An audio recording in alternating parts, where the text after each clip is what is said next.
Hi, it's Gerry, and welcome to day 151 of A Course in Miracles. This was the first lesson beyond the review. So, the statement for today is, all things are echoes of the voice for God. Not voice of God, but voice for God. And capital V. And we can't judge on partial evidence. And when we rely on our senses, we are not seeing the whole picture, and we're not judging on what's really there. We have to learn to see beyond that, to hear the voice of God. And we often judge on partial evidence. But in reality, I cannot judge.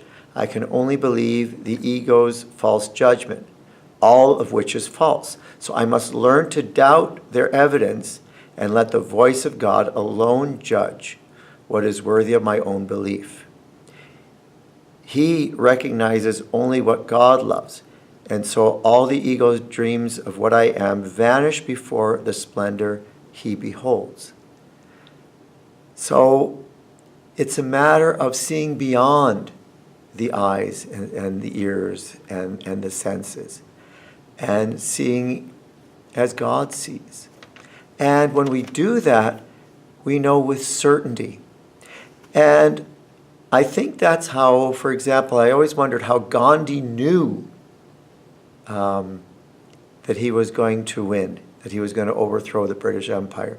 He knew. And the reason is because he basically followed this message of love and compassion and belief.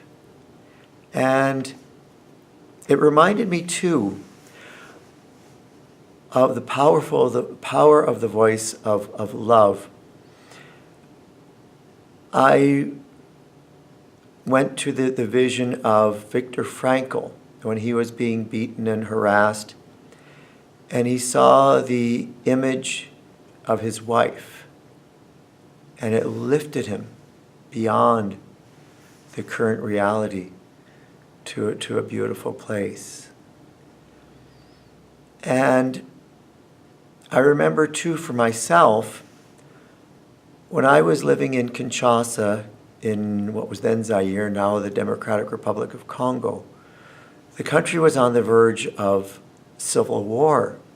And there was rioting and looting, and we didn't know how we were going to feed the kids, and I was all worried about it. But whenever I walked into the compound, into the courtyard of the main home where the kids lived, I felt peace. I felt joy. It all lifted. And what the exercise said to do today was to say the statement for today, all things are echoes of the voice of God, or the voice for God, my apologies, of the voice for God. And then just that's all we need to do words for. And I was back in that courtyard. And I was there with the love of God.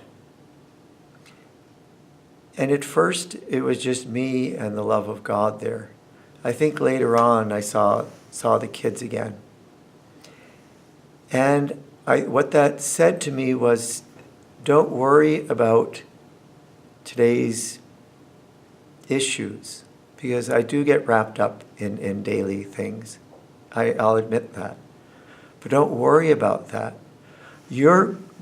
What it said to me is that you're going to get back to that time where you were able to give fully and selflessly of yourself for the good of others. That is where I would like to be, because when I was there, that was it. I didn't have any other worries or concerns. Everything was focused on doing that work for those kids. And I'll get to that point again of not having to worry about worldly things and being able to just focus fully on loving and serving God And maybe in some ways I'm already there. I don't know. But I think I'm on the way. I don't think I'm there yet. I'm on the way. So those are my reflections for today. I hope I didn't ramble or go off on too many tangents. It really was a beautiful reflection for today. So thank you so much for joining me. May God bless you abundantly, and we'll talk more tomorrow.